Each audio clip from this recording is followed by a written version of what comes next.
مفتی صاحب اگر کوئی شخص ایسا ہے کہ سحری تو کر لیا اس نے روزے کی نیت سے، ارادہ تو ہے اس کا کہ روزہ رکھوں، لیکن اس نے زبان سے نیت کے الفاظ نہیں کہے، تو اب اس صورت میں اس کے روزے کا کیا ہے کہ مسلمان کو روزہ کب رکھنا حرام ہے؟ جی 5 دن سال کے ایسے آتے ہیں جس میں روزہ رکھنا مسلمان کے لیے حرام ہے۔ ہمارے ناظرین کو چاہیے کہ اس ویڈیو کو دیکھ کر کے مسئلہ معلوم کر کے دوسروں کو شیئر کر دیں پہنچائیں تاکہ دوسروں تک یہ دینی پیغام پہنچ جائے اور ان کی بھی دینی معلومات میں اضافہ ہو جائے۔ الحمدللہ کفا وسلام علی عبادہ الذین اصطفی، اما بعد۔ ویسے تو ختم سحر کے وقت تقریباً تمام مساجد سے روزے کی نیت کرائی جاتی ہے اور اس کا باقاعدہ اعلان ہوتا ہے، لیکن کبھی ہم سحری کر کے جلدی سو جاتے ہیں تو اس نیت کے اعلان کو سن نہیں پاتے ہیں۔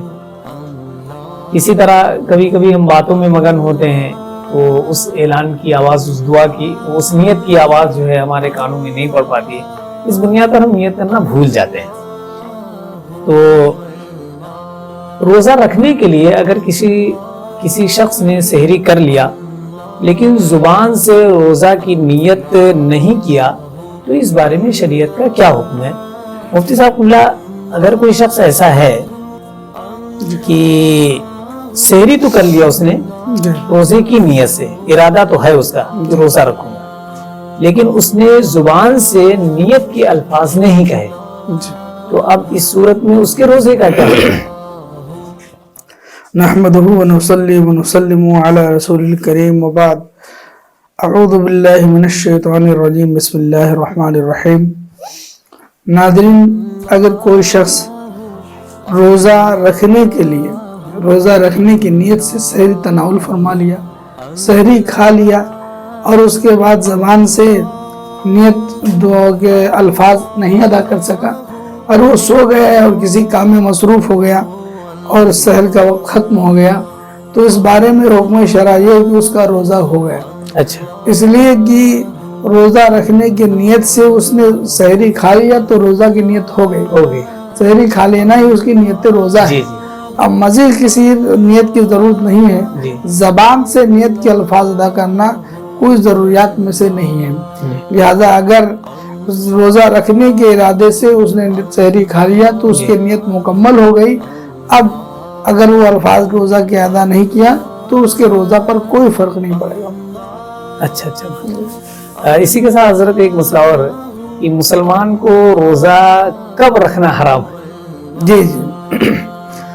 یہ بھی بہت اچھا سوال آپ نے کیا، اور اس بارے میں لوگوں کی ایک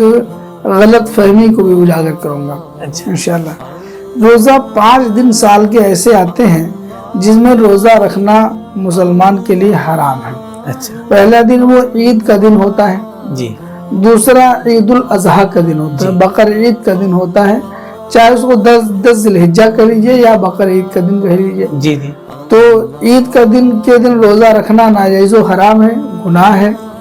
اور عید الاضحیٰ کے دن بھی روزہ رکھنا ناجائز و گناہ ہے، حرام ہے۔ 2 دن تو یہ ہو گئے،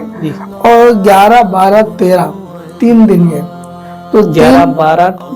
13 ذی الحجہ 13 ذی الحجہ تک، جی، تو یعنی ذی الحجہ میں آپ یوں کر لیجیے 10، 11، 12، 13 4 دن وہ سیدھے اور ایک عید کا دن، ان 5 دنوں میں روزہ رکھنا ناجائز و حرام ہے۔ اگر بندہ اس دن روزہ رکھتا ہے تو گناہگار قرار پائے گا، لہذا اس دن روزہ نہیں رکھنا چاہیے، ہرگز اس سے بچنا چاہیے، نہیں تو ثواب و عبادت کے بجائے بندہ گناہگار ہو جائے گا۔ اور کچھ لوگ جہالت کی بنیاد پر انہی دنوں کا انتخاب کرتے ہیں کہ یہ تو مبارک دن ہے روزے کا۔ اس بارے میں غلط فہمی لوگوں کو یہ ہے کہ عید الاضحیٰ کے بارے میں یہ ہے کہ سرکار صلی اللہ تعالیٰ علیہ وسلم نے ارشاد فرمایا کہ جس پر قربانی واجب ہے تو بہتر یہ کہ وہ نماز پڑھ کر کے آئے اور قربانی کرے، قربانی کرنے کے بعد اس کے لیے بہتر یہ سب سے پہلا جو کھانا کھائے وہ قربانی سے کچھ تناول فرمائے، تو قربانی کے گوشت کا سے آغاز کرے، کھانا کھائے۔ تو اس سے لوگوں میں یہ غلط فہمی ہو گئی، لوگوں میں یہ سمجھ لیا